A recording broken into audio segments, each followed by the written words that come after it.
Life and work of Bhisham Sahni. तो Bhisham Sahni was born on 8 August. उनका जन्म जो है वो 8 अगस्त 1915 में हुआ था रावलपिंडी में। और उन्होंने अपनी मास्टर्स की जो डिग्री है वो इंग्लिश में ही ली थी, एक गवर्नमेंट कॉलेज से जो कि लाहौर में है। और उन्होंने अमृतसर का खालसा कॉलेज भी अटेंड किया था, यानी कि उन्होंने वहाँ पर भी अपनी स्टडीज़ की थी।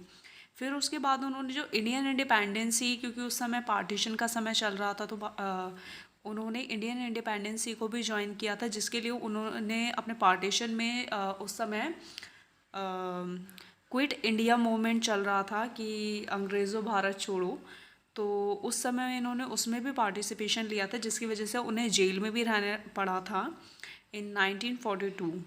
तो पार्टीशन जब हुआ तो उस समय उनकी फैमिली, जो कि एक पंजाबी हिंदू फैमिली थी, उसको लाहौर से अमृतसर में मूव करने के लिए भी फोर्स किया गया। और 1940 में, यानी कि जब 1940 का एंड होने वाला था, तो उस समय ही worked with his brother as a stage performer. उन्होंने अपने भाई के साथ मुंबई में स्टेज परफॉर्मर की तरह भी काम किया, जो कि उस समय काम कर रहे थे people's theatre association, Indian people's theatre association में। और जो 1950 में वो लेक्चरर बन गए दिल्ली कॉलेज में इंग्लिश की। फिर उन्होंने 1957 से 63 में वो जो था यहाँ इंडिया से मूव कर चुके थे रशिया में। तो वो उस समय मॉस्को में रह रहे थे। Moscow is a capital of Russia. तो वहाँ पर वो रह रहे थे और उन्होंने एज अ ट्रांसलेटर वहाँ पर काम किया। तो उन्होंने रशियन टू हिंदी ट्रांसलेशंस किए।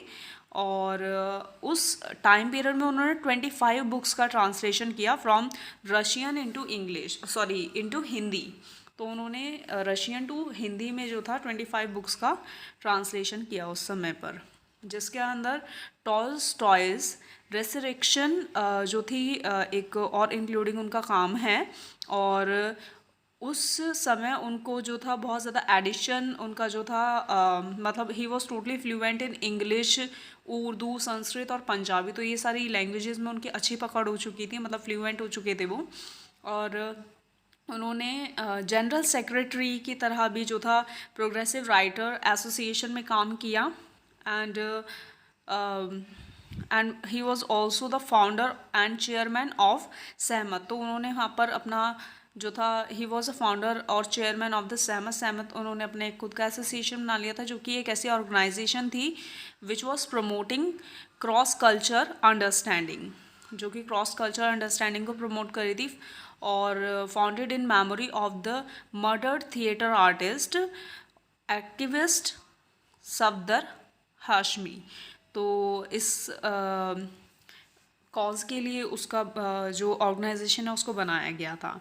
अभी अगर हम भीष्म साहनी के एपिक वर्क के ऊपर बात करें तो वो है तमस, डार्कनेस। 1974 में इस नावल को भीष्म साहनी ने लिखा था, which is also based on the partition, क्योंकि ये उस समय का टाइम पीरियड मतलब जो चल रहा था वो पार्टीशन बेस्ड था। तो भीष्म साहनी ने जो एपिक वर्क लिखा था that was Tamas, he was quite famous for। और he sorry, that novel is based on rights of the 1947 to 48। मतलब उस समय जो था हिंदू मुस्लिम के बीच में एक राइट हो गया था, तो चल ही रहा था एक्चुअली। तो उसको लेकर ये जो नॉवल है उन्होंने लिखी थी। एंड ऑल्सो जो था ये तमस जो है ये क्या पोर्ट्राई करता है, मतलब क्या दिखाता है कि ये एक टेरर स्ट्रिकन था, एक मतलब टेरर अटैक्स की तरह था, ये टेरर स्ट्रिकन था हिंदू मुस्लिम के बीच में। तो सिर्फ जो तमस है वो काफ़ी सारी लैंग्वेजेस में, अलग अलग इंडियन लैंग्वेजेस में ट्रांसलेट की गई है। जैसे कि इंग्लिश में तो ट्रांसलेटेड है ही, plus Gujarati, Malayalam, Kashmiri language, Manipuri language, तो इन सब में भी वो ट्रांसलेटेड है। और तमस को 1975 में साहित्य अकेडमी अवार्ड मिला था लिटरेचर के लिए। और उसके बाद उस पर एक टेलीविज़न फिल्म बनी 1987 में बाय गोविंद निहालिनी।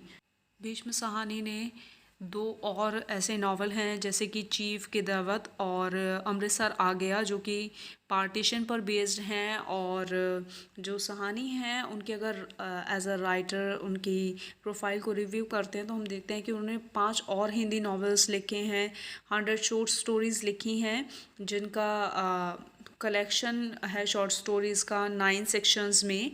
और प्लस में उन्होंने काफ़ी सारे प्लेज लिखे हैं। और भीष्म साहनी ने अपनी खुद की बायोग्राफी लिखी है आज के अतीत टाइटल के अंडर। और अपने ब्रदर बलराज साहनी उनकी भी उन्होंने बायोग्राफी लिखी है, Balraj my brother in English. So it is a short life sketch of Bhishma Sahani. Hope you liked the video and it helped you.